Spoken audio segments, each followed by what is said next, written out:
Good morning बच्चों। Chapter 5 a different kind of school.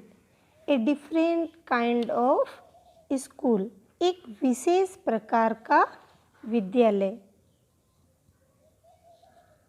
इस कहानी के माध्यम से बच्चों आपको बहुत ही जीवन में एक प्रेरणा लेने वाली यह कहानी है जो लेखक ने बहुत ही सुंदर दर्शाई है। लेखक ने मिस बीम के स्कूल के बारे में बहुत कुछ सुना था, अतः वह वहां जाकर स्वयं देखना चाहता था कि उसमें क्या विशेषता थी। लेखक उस विद्यालय के बारे में जानना चाहता था।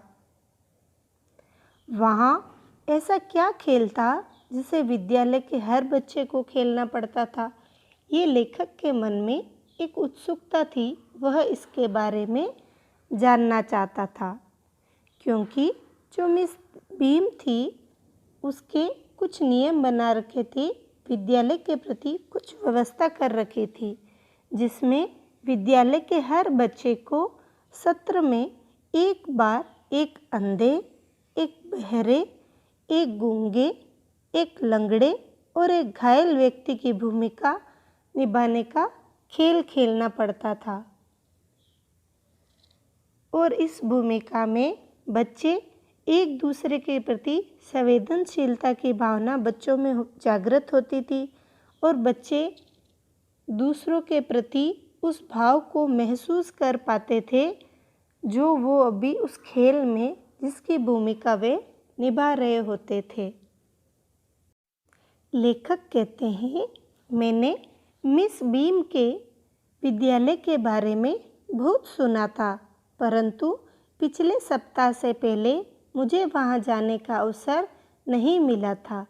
जब मैं वहां पहुंचा तो मुझे 12 वर्ष की एक लड़की के अलावा कोई नहीं दिखा, जिसकी आंखों पर पट्टी बंधी थी, और उसे एक छोटा लड़का जो कि उससे लगभग 4 वर्ष छोटा था, बड़ी सावधानी पूर्वक फूलों की क्यारी में से लेकर जा रहा था। वह रुकी और ऐसा लगा कि उसने उससे पूछा कि कौन आया था। लगा कि वह उसे मेरे बारे में वर्णन कर रहा था। फिर वे दोनों चले गए। I had heard a great deal about Miss Beam's school, but not till last week did the chance come to visit it.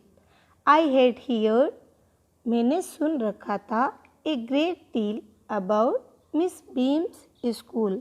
मैंने मिस बीम के स्कूल के बारे में बहुत सुना था, लेकिन not till last week did the chance come to visit it.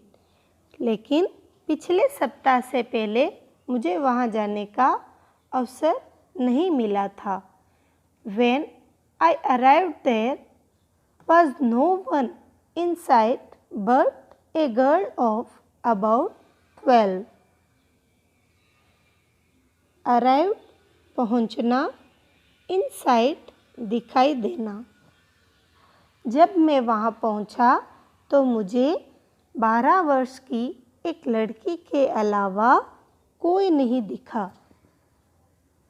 Her eyes were covered with A bandage. उसकी जो आंखें थी लड़की की, वह पट्टी से बंधी हुई थी। And she was being led carefully between the flower beds by a little boy. Led पकड़कर ले जाना, और उसे एक छोटा लड़का उन फूलों की क्यारियों में से सावधानी पूर्वक लेकर जा रहा था। Who was about 4 years younger, जो कि उससे लगभग 4 वर्ष छोटा था। जो लड़का उस लड़की, जिस लड़की के आंखों पे पट्टी बंधी हुई थी उसे फूलों की क्यारियों में से सावधानीपूर्वक ले जा रहा था, वह लड़का उस लड़की से 4 साल छोटा था। शी स्टॉप्ड, वह रुकी, and it looked like she asked him who had come.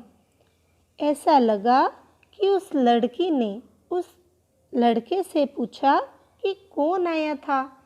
He seemed to be describing me to her, और ऐसा लग रहा था कि वह लड़का अब उसे मेरे बारे में वर्णन कर रहा था। देन दे पास्ड ऑन, और उसके बाद में वे दोनों चले गए। तो जब ऑथर है वो मिस बीम के विद्यालय के बारे में उसने सुना, जब वह वहाँ गए, उन्होंने बोला जब मुझे वहाँ जाने का अवसर मिला तो मैंने देखा कि एक 12 वर्ष की एक लड़की जिसकी आंख पर पट्टी बंधी हुई थी, उसे लगभग उससे 4 साल वर्ष छोटा बच्चा जो कि सावधानीपूर्वक फूलों की क्यारियों में से ले जा रहा था। मिस बीम वैसी ही थी जैसे मैंने सोचा था। अधेड़ उम्र की, रोबदार मगर दयालु और संवेदनशील।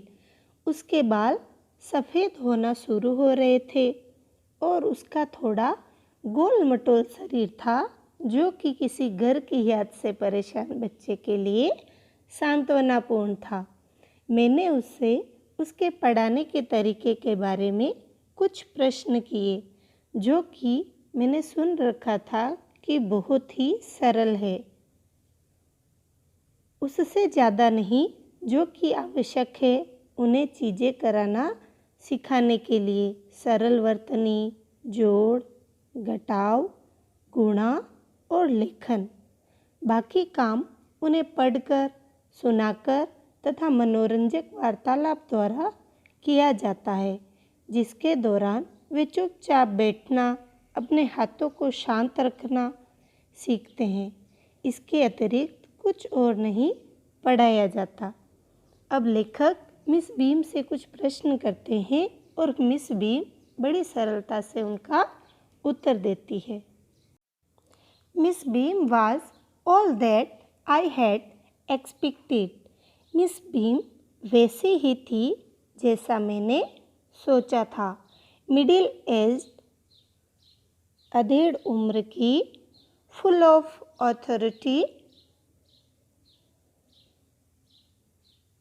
एक रोबदार महिला, येट लेकिन काइंडली एंड अंडरस्टैंडिंग, काइंडली दयालु और संवेदनशील महिला थी। Her hair was beginning to turn grey. उसके जो बाल थे वो अब सफ़ेद होना शुरू हो गए थे। And she had the kind of plump figure that is likely to be comforting to a homesick child. Plump, गोल मटोल, homesick, घर की याद सताने वाले। उसके बाल तो सफ़ेद होने शुरू हो गए थे, लेकिन उसका शरीर थोड़ा गोल मटोल शरीर था जो कि अगर किसी बच्चे को घर की याद आ रही हो तो उसे वह सांत्वना प्रदान करता था।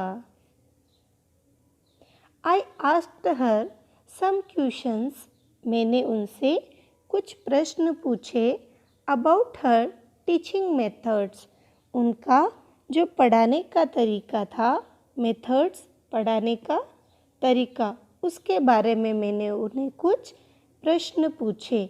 विच I had heard were simple, जो कि मैंने सुन रखा था कि बहुत ही सिंपल है, बहुत ही सरल है। उनके बारे में मैंने उनसे प्रश्न पूछा। Miss beam was all that I had expected, middle age, full of authority, yet kindly and understanding. Her hair was beginning to turn grey, and she had the kind of plump figure that is likely to be comforting to a homesick child. I asked her some questions about her teaching methods which I had heard were simple. No more than is needed to help them to learn how to do things. उससे ज़्यादा नहीं जो कि आवश्यक है उन्हें चीज़ें कराना सिखाने के लिए. सिंपल स्पेलिंग, सरल वर्तनी, एडिंग जोड़, सब्सट्रैक्टिंग घटाव, मल्टीप्लाइंग गुणा एंड राइटिंग और लेखन. The rest of done by reading to them and by interesting talk during which they have to sit still and keep their hands quiet.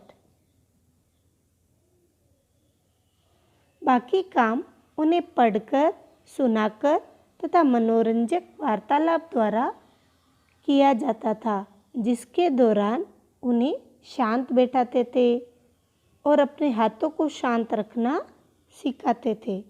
There are particularly no other lessons. इसके अलावा तो और कोई lesson और कुछ नहीं सिखाया जाता था.